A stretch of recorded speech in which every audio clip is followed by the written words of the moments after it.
ಇಲ್ಲ, ಇವತ್ತು ಹೋಗಲ್ಲ, ನಾಳೆ ಬೆಳಗ್ಗೆ ಹೋಗ್ತೀನಿ ನಂಜನಗೂಡಿಗೆ. ನಾನು ಈಗ ಕೊಡಗು ಹೋಗ್ತಾ ಇದ್ದೀನಿ. ಕೊಡಗು ಅಲ್ಲಿ ಮಳೆಯಿಂದ ಆಗಿರ್ತಕ್ಕಂಥ ಅನಾಹುತಗಳನ್ನೆಲ್ಲ ನೋಡ್ಕೊಂಡು ಬರೋಕ್ಕೆ ಹೋಗುತ್ತೆ. ರಾಜ್ಯದಲ್ಲಿ ಈಗ ಹೆಚ್ಚು ಪ್ರವಾಹ ಆಗ್ತಾ ಇದೆ. ಎಲ್ಲ ಸಚಿವರಿಗೆ ನಾವು ಟಾಸ್ಕ್ ಕೊಟ್ಟಿದ್ದಾರೆ. ಎಲ್ಲ ಸಚಿವರುಗಳು ಹೋಗ್ತಾ ಇದ್ದಾರೆ ಅವರವ್ರ ಜಿಲ್ಲೆಯಲ್ಲಿ ಎಲ್ಲೆಲ್ಲಿ ಪ್ರವಾಹ ಬಂದಿದೆ, ಎಲ್ಲೆಲ್ಲಿ ಜಲಾಶಯಗಳೆಲ್ಲ ತುಂಬಿಕೊಂಡು ನೀರು ಎಲ್ಲ ಹೊರಗಡೆ ಬರ್ತಾ ಇದೆ, ಹೆಚ್ಚಾಗಿ ಬಿಟ್ಟಿದ್ದೀವಿ ನೀರು, ಅದೆಲ್ಲ ಕಡೆ ಹೋಗ್ತಾ ಇದ್ದಾರೆ, ಜನರನ್ನು ಭೇಟಿ ಮಾಡ್ತಾ ಇದ್ದಾರೆ. ವಿಚಾರವಾಗಿ ಸಿದ್ದರಾಮಯ್ಯನವರು ಎದುರಿದ್ದಾರೆ, ನೀನು ಹೇಳ್ತಾ ಇದೆಯಲ್ಲ,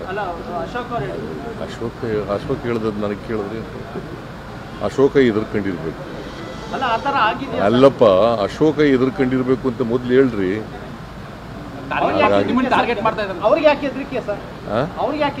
ನನಗೆ ಯಾಕೆ ಹೆದರಿಕೆ? ಟೆಲ್ ಮೀ, ನನಗೆ ಯಾಕೆ ಹೆದರಿಕೆ? ಕಾನೂನು ರೀತಿ ಅವರು ಮಾಡಿಲ್ಲ, ನಾನು ಯಾಕೆ ಹೆದರ್ಕೋಬೇಕು? ಕಾನೂನು ತಪ್ಪು ಮಾಡಿದ್ರೆ ತಾನೇ ಹೆದರ್ಕೋಬೇಕು. ನಾ ತಪ್ಪೇ ಮಾಡಿಲ್ವಲ್ಲ.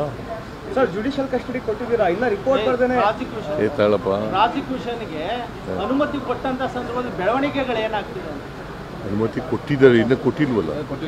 ನೀನೇ ಮುಂಚಿತವಾಗಿ ಕೇಳ್ತಾ ಇದ್ದೆ. ನಿನ್ನ ಜೊತೆ ಮಾತಾಡಿದ್ರ ಗವರ್ನರು? ನಿನ್ನ ಜೊತೆ ಮಾತಾಡಿದ್ರೆ ಏನಪ್ಪ ಗವರ್ನರು? ಮತ್ತೆ ಯಾಕೆ ನೀನು ಕೇಳ್ತಾ ಇದ್ದೀಯ ಹಂಗೆ?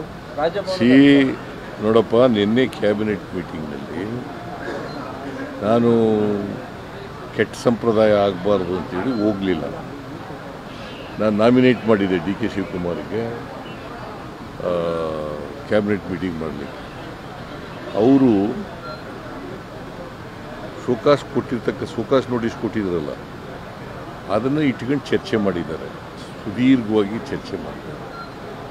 ಚರ್ಚೆ ಮಾಡಿ ಅದು ಕಾನೂನು ಬಾಹಿರ ನೋಟಿಸ್ ಕೊಟ್ಟಿರ್ತಕ್ಕಂಥದ್ದು.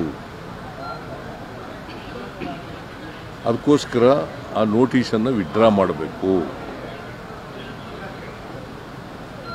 ಮತ್ತು ಅಬ್ರಾಮ್ ಒಬ್ಬ ಅವನ ಆಂಟಿಜೆಂಟ್ಸ್ ನೋಡಿದಾಗ ಅವನೊಬ್ಬ ಬ್ಲ್ಯಾಕ್ ಮೇಲರು. ಅವನ ಕಂಪ್ಲೇಂಟ್ ಮೇಲೆ ನೀವು ಆಕ್ಟ್ ಮಾಡಿರ್ತಕ್ಕಂಥದ್ದು ಕಾನೂನು ಬಾಹಿರವಾಗಿರ್ತಕ್ಕಂಥ ವಿಚಾರ. ಅವನು ಈ ಥರದ್ದು ಅನೇಕ ಜನರಿಗೆ ಇಂಥದೇ ನೋಟಿಸ್ ಕಂಪ್ಲೇಂಟ್ಗಳನ್ನು ಕೊಡ್ತಾ ಇದ್ದಾನೆ. ಅದು ಯಾವುದೇ ಅಫೆನ್ಸನ್ನು ನಾನು ಮಾಡಿಲ್ಲ. ಅದರಿಂದ ನೀವು ಯಾಕಂತಂದರೆ ಅವನು 26ನೇ ತಾರೀಕು 26/7/2024 ಕಂಪ್ಲೇಂಟ್ ಕೊಟ್ಟವನು 11:30. ಅವತ್ತೇ ರಾಜ್ಯಪಾಲರು ಶೋಕಾಸ್ ನೋಟಿಸ್ ಕೊಡ್ತಾರೆ.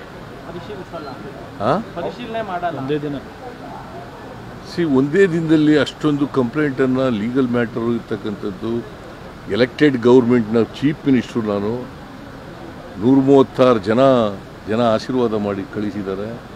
ಅಂಥ ಸರ್ಕಾರದ ಮುಖ್ಯಮಂತ್ರಿ ನನಗೆ ನೋಟಿಸ್ ಕೊಡುವಾಗ ಎಲ್ಲ ಕಾನೂನನ್ನು ಕೂಲಂಕಷವಾಗಿ ನೋಡಬೇಕಾಗಿತ್ತಲ್ವ. ಏನೂ ನೋಡಿಲ್ಲ, ಆತಾತರವಾಗಿ ಮಾಡಿದ್ದಾರೆ. ಕೇಂದ್ರ ಸರ್ಕಾರದ ಕೇಳಪ್ಪ, ಇಲ್ಲಿ ನಾ 7 ಗಂಟೆ ನೀವೇ ಎಲ್ಲ ಕೇಳಿದ್ರೆ ಹೆಂಗೆ? ನಿಮಗೆ ಕಾನೂನು ಗೊತ್ತಿದೆ, ಕಾನ್ಸ್ಟಿಟ್ಯೂಷನ್ ಗೊತ್ತಿದೆಯಾ? ಓದ್ಕೊಂಡಿದ್ದೀರಾ? ಮತ್ತೆ